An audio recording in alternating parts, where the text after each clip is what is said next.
Radhe Radhe friends. ओम गम गणपते नमः। ओम नमो भगवते वासुदेवाय। श्री राधे राधे। श्री भगवत गीता ज्ञान। श्रीमद् भगवत गीता से जानिए किस तरह के कर्म को माना जाता है श्रेष्ठ और कौन दो हैं सच्चे साथी। श्रीमद् भगवत गीता को ज्ञान का खजाना माना जाता है। गीता में भगवान श्री कृष्ण ने सफलता के कई रहस्यों को बताया है। गीता ज्ञान के इस भाग में जानते हैं कि किस तरह जीवन पर पड़ता है कर्म का प्रभाव। सनातन धर्म में श्रीमद् भगवत गीता का विशेष महत्व है। भगवत गीता की उपासना भगवान श्री कृष्ण के रूप में की जाती है। धार्मिक मान्यताओं के अनुसार जो व्यक्ति पूर्ण श्रद्धा भाव से भगवत गीता का पाठ करता है और इनके मूल्यों का पालन करता है, वह अपने जीवन में कभी असफल नहीं होता या कभी भी असफल नहीं हो सकता। इसलिए क्योंकि गीता में सफलता पाने के लिए कई रहस्यों को बताया गया है, गीता के ज्ञान के इस भाग में जानते हैं कि व्यक्ति के जीवन में कर्म का क्या महत्व है। यद्यदा आचरति श्रेष्ठ इत्यतम देवतरो जनः स यत् प्रमाणम कुरुते लोकस्तत् अनुवर्तते। अर्थात श्रेष्ठ व्यक्ति या प्रधान मनुष्य जिस प्रकार के कर्म में लिप्त रहता है, अन्य लोग भी उनके अनुयायी बनकर वैसा ही आचरण करते हैं। श्रीमद् भगवत गीता के तीसरे अध्याय के 21वें श्लोक में यह बताया गया है कि एक श्रेष्ठ अथवा प्रसिद्ध व्यक्ति को अपना आचरण शुद्ध रखना चाहिए।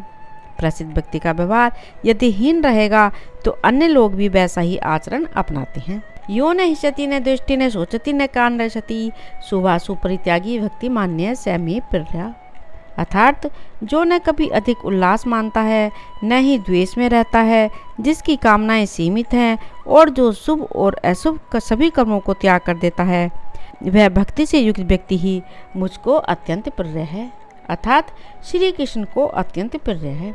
भगवान गीता के 12वें अध्याय के 17वें श्लोक में भगवान श्री कृष्ण ने अपने प्रिय भक्त के विषय में बताया है, जिस व्यक्ति का आचरण उक्त दिए गए व्यवहारों से मेल खाता है, उन्हें श्री हरि के चरणों में स्थान प्राप्त होता है। कर्मण्येव अधिकारस्ते मा फलेषु कदाचन मा कर्म फले हेतुर्भूमा ते संगो अश्वर कर्मणि। अर्थात व्यक्ति का कर्म करने में अधिकार है, उसके फलों में नहीं।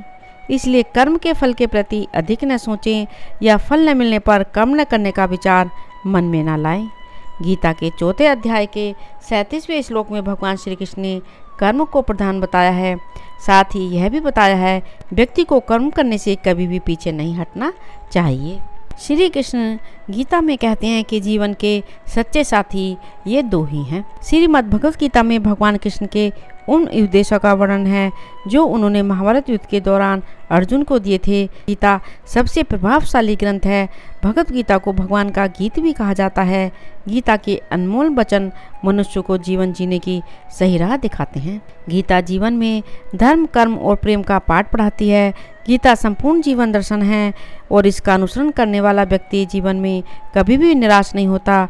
गीता में श्री कृष्ण कहते हैं कि जीवन के सच्चे साथी दो ही हैं। गीता में श्री कृष्ण कहते हैं कि जीवन के सच्चे साथी दो ही हैं, एक अपना किया हुआ कर्म और दूसरा परमात्मा। शेष तो सब यहीं मिले हैं और यहीं बिछड़ जाएंगे।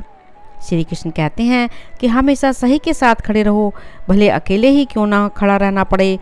गीता में लिखा है कि अपने बीते हुए कल को त्याग देना चाहिए, क्योंकि उसका प्रभाव आने वाले कल को दूषित करता है। गीता सार में श्री कृष्ण ने कहा है कि हर इंसान के द्वारा जन्म मरण के चक्र को जान लेना बेहद आवश्यक है, क्योंकि मनुष्य के जीवन का मात्र एक ही सत्य है, वो है मृत्यु। जिस मनुष्य ने इस दुनिया में जन्म लिया है उसे एक दिन इस संसार को छोड़कर जाना ही होगा और यही इस दुनिया का अटल सत्य है। मनुष्य को मृत्यु से कभी भी भयभीत नहीं होना चाहिए। मृत्यु जीवन की अटल सच्चाई है। मृत्यु के प्रति भय ही मनुष्य के वर्तमान खुशियों को खराब कर देता है। इसलिए मन में किसी भी तरह का डर नहीं रखना चाहिए। श्री कृष्ण कहते हैं कि शरीर नश्वर है पर आत्मा अमर है। यह तथ्य जानने पर भी व्यक्ति अपने इस नश्वर शरीर पर घमंड करता है, जो कि बेकार है। शरीर पर घमंड करने की बजाय मनुष्य को सत्य स्वीकार करना चाहिए और अपने जीवन को सादा और सरल बनाना चाहिए। राधे राधे। ओम नमो भगवते वासुदेवाय। यदि आपने इस चैनल को अभी तक सब्सक्राइब नहीं किया है तो प्लीज़ सब्सक्राइब करें। प्लीज़ प्लीज़ ज़्यादा से ज़्यादा शेयर करें, लाइक करें, कमेंट करें। श्री राधे राधे। धन्यवाद।